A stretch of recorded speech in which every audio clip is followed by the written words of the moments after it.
तिम्रो नाम? अनि हामी कहाँ बस्छौँ? काठमाडौँ। अनि हाम्रो देशको नाम के हो? नेपाल। अनि तिमीले भन? नेपाल।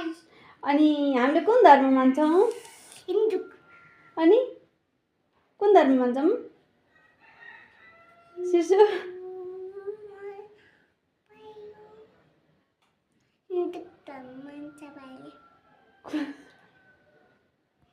भन न कुन धर्म मान्छौँ? हिन्दू धर्मको एकजना भगवानको नाम भन। I love you.